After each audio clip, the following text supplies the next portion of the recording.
Hello বন্ধুরা, কেমন আছো তোমরা? আশা করি খুব ভালো আছো। আর আমিও খুব ভালো আছি তোমাদের সবার আশীর্বাদে, ভালোবাসায়। তো আজকে আবার আমি চলে আসলাম একটা ব্লগ নিয়ে। আর আমার আজকের ব্লগটা হচ্ছে কি বলো তো, সিকিম জার্নি। তো আমি ভেবেছিলাম পুরো সিকিম জার্নিটাকে আমি 3টে পার্টে ভাগ করে সবার সাথে শেয়ার করব, কিন্তু এতগুলো ভিডিও নেওয়া হয়েছে যে সেটাকে আমি কোনোটাকেই মানে ছাড়তে পারতেছি না। আর আমি ছাড়তেও চাই না, কারণ এটা একটা স্মৃতি আমরা চলে আসছি এখন চার ধামে। চার ধামে আমি ঘুরবো।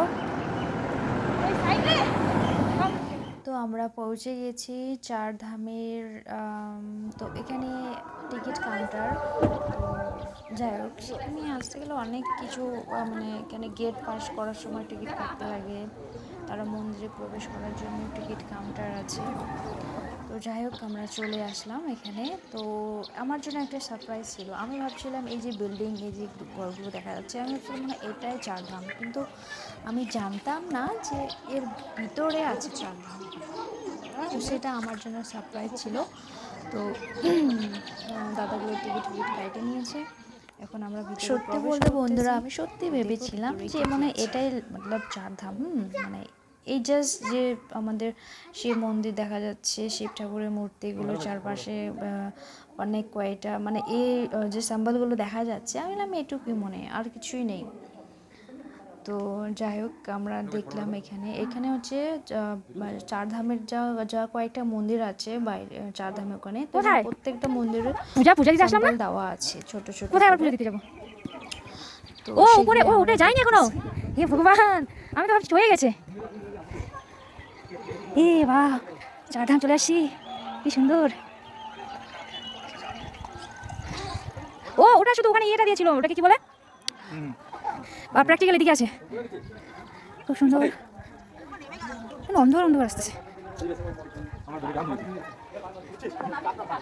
চার ধাম,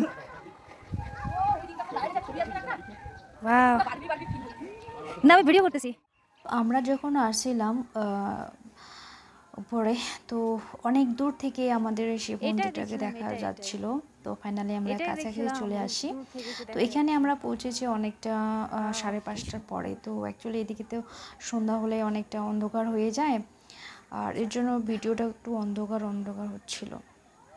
কিন্তু এখানে এসে মনটা ভরে গেছে, সত্যি বলতেছি। আমার বারবার মনে হচ্ছে যে এখানে আমি আবার আসি, আবার এখানে করি। কিন্তু সেদিন এমনটা হয়েছিল যে আমাদের হাতে খুব কম সময় ছিল, আর সন্ধ্যার টাইমে আমরা গেছিলাম, এর জন্য আমার মনটা ভরেনি। তো সব যদি ঠিকঠাক থাকে আমি অবশ্যই আরেকবার এখানে আসব। আমার এত ভালো লাগছে, যেটা আমি ভাষায় প্রকাশ করতে পারবো না। চারধাম এত সুন্দর, মানে এখানে যদি তোমরা আসো, সত্যি বলতে সবারই খুব ভালো লাগবে, সবার মনটা একদম ভরেই যাবে।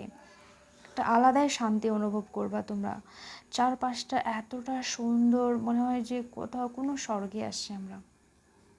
এত সুন্দর, আর চারদিকে শুধু মন্দির আর মন্দির। আমার খুব ভালো লেগেছে। তো আমি তোমাদেরকে একটাই কথা বলবো, তো এমনিতেও আমরা সবাই অনেক অনেক জায়গায় ঘুরতে যাই, একবার চারধাম এসে ঘুরে যাও। সত্যি বলতেছি, তোমাদের সবাইকে ভীষণ ভীষণ ভীষণ ভালো লাগবে।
এত কিছু দেখার আছে না, মানে সারাদিনও যদি থাকা যায় তবু আমার মনে হয় এর ভিতরে যদি আমরা সারা দিন থাকি তবু আমরা এটাকে দেখে শেষ করতে পারবো না, কারণ ভিতরে এত কিছু আর্ট এত সুন্দর সুন্দর আছে যে কোনটাকে দেখবো কোনটাকে ছাড়বো। বন্ধুরা এখানে মনে হয় যে আমার মনে হয় যে আমি এখানেই থাকি, কারণ এতটা সুন্দর লাগছিল, মনে হয় না যে আমার মন চাচ্ছিল না যে আমি বাইরে যাই, কিন্তু কী করবো, খুব কম সময় নিয়ে আমরা এই মন্দিরে প্রবেশ করছিলাম। তো আমাদের এখন হোটেলে ফিরে যেতে হবে। ফাইনালি চলে আসি রুমে, এখন খাওয়া দাওয়া হয়ে গেছে। এটা আমাদের রুম, সবাই গ্রুপ রুম নিয়েছি, একসাথে সবাই আছি, সবাই মোবাইল গান। একজন তো শুয়ে পড়ছে, বেচারার পুরো সর্দি কাশি লেগে গেছে। আর আমাদের মোবাইলটা দিবে, আমি এলাম। তো ফাইনালি চলে আসছি রুমে। খাওয়া দাওয়া ঘোরাফেরা বেশ ভালোই হলো আজকে, চারধাম ঘুরলাম, খুব সুন্দর। তোমরাও আসবা, ঘুরে যাবা, খুব সুন্দর জায়গা। হ্যাঁ, পয়সা আমি পাঠাই দিব, ঠিক আছে। তো এখন আমরা ঘুমাবো। চলো টাটা, গুড নাইট।